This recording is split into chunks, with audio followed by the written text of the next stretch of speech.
Comment ça va? Bah, écoutez, moi ça va. Alors non, on n'est pas sur un retour, j'avais rien de mieux, rien de plus intéressant à vous montrer.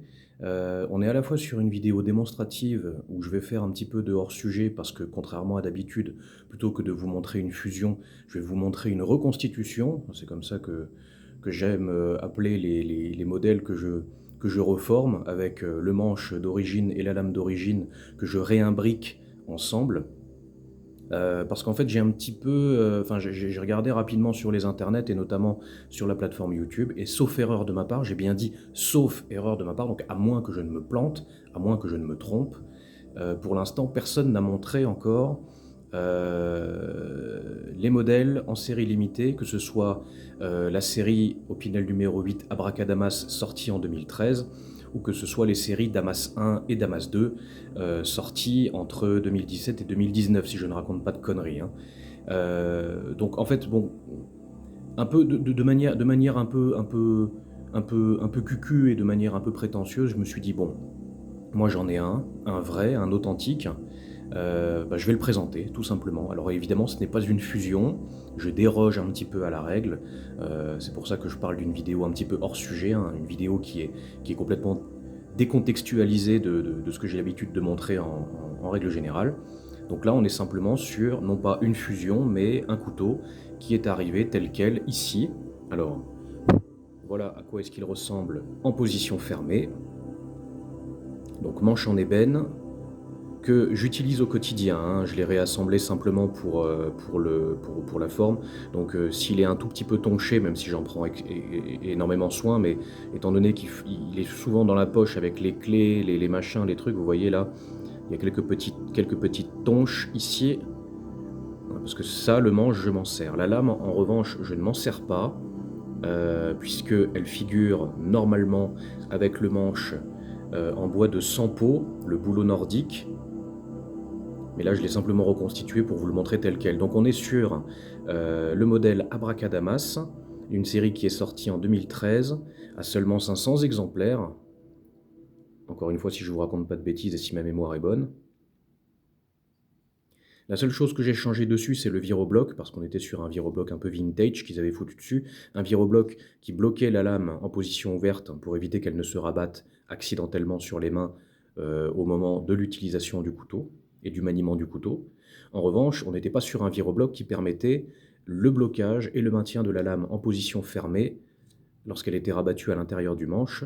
Donc j'ai pris une petite liberté en changeant le virobloc parce que je le trouve quand même beaucoup plus intéressant celui-là.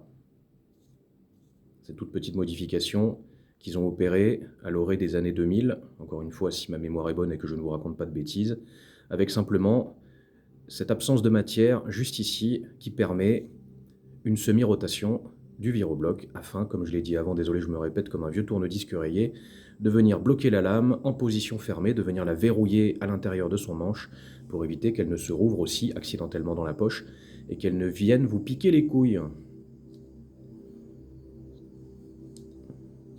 Oui, non, j'étais pas obligé de finir sur une vulgarité, mais écoutez, ça fait rien, ça fait du bien par où ça passe. De temps en temps, un peu de familiarité, ça ne fait pas de mal.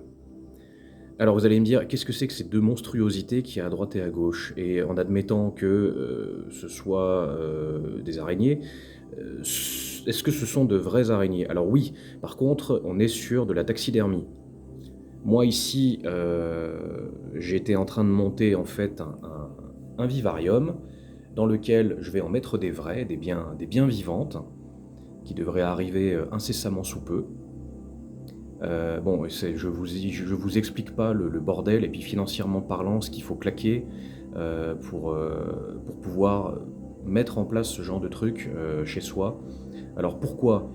Ben écoutez, il se trouve que moi j'aime bien ces bestioles, et jusqu'à présent en fait je les collectionnais modestement de cette façon. Alors c'est vrai que c'est un peu, disons, voilà, les plus sensibles d'entre vous, pas le côté oh là là, mon Dieu, on n'aime pas les tarentules, les araignées XXL ou quoi. C'est pas tant ça, c'est pas tant à ces personnes-là que je m'adresse. C'est plutôt les gens qui pourraient me dire, en même temps, on était sur des êtres vivants à la base.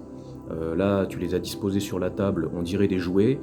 On te rappelle que c'est pas des jouets, et puis elles auraient mérité un petit enterrement en bonne et due forme.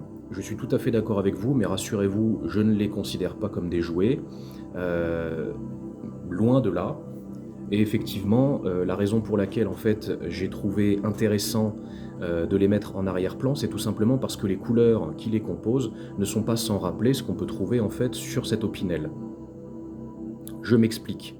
Le manche est en bois d'ébène et comme on le sait, l'ébène, c'est un bois très noir qui appartient au bois de fer parce qu'il est très résistant, extrêmement dense. C'est un bois qui est très lourd.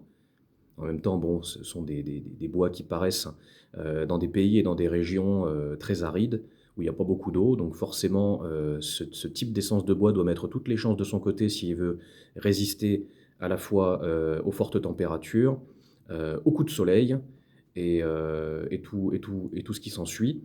Donc, on est sur un bois qui a tendance, enfin, bon, c'est un bois qui est extrêmement costaud. En ce qui concerne, la lame Damas, on est sur un acier multicouche. Alors combien exactement? Je ne sais pas, je ne sais plus. D'ailleurs, j'ai pas souvenir d'avoir déjà eu l'information quelque part. Et je trouvais qu'en fait, les méandres qu'on peut trouver, les reliefs, les différents types de reliefs, hein, un peu anarchiques qu'on peut trouver sur, le Damas, cet acier Damas qui compose la lame, je trouvais que ça ressemblait vaguement à une toile d'araignée qui viendrait se prendre dans un balai après nettoyage ou, dans le tuyau d'un aspirateur. Donc disons, voilà, ça combiné, je me suis dit le mix pourrait être intéressant avec effectivement des bestioles de ce type. Alors je vais bien vous montrer, hein, qu'on n'est pas sur du fake. Regardez-moi un peu ce monstre. Alors sachant que j'ai aucun moyen de vous le prouver évidemment, malheureusement, mais on n'est pas sur des reproductions. Ce sont de vraies araignées, enfin de vraies tarentules. C'est pas des araignées, c'est des tarentules.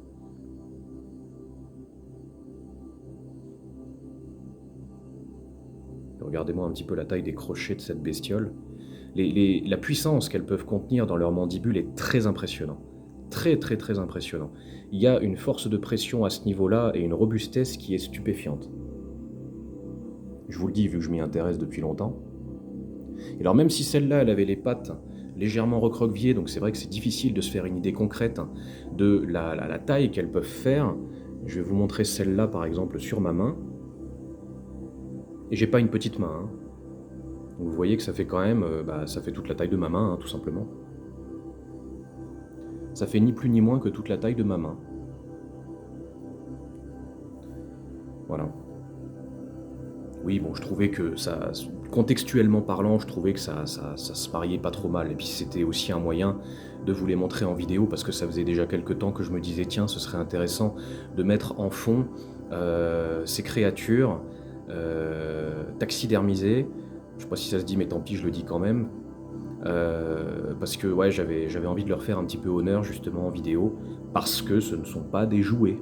Hein, elles ont été de petits êtres vivants à un moment donné, qui ont foulé de leurs 8 pattes, hein, le sol de notre planète, hein, et je trouvais intéressant de pouvoir vous les présenter aussi en vidéo. Voilà. Bah écoutez, merci d'avoir regardé cette vidéo. On se reverra quand on se reverra, si on se revoit. D'ici là, prenez soin de vous, faites attention à vous. Moi, je vous dis ciao.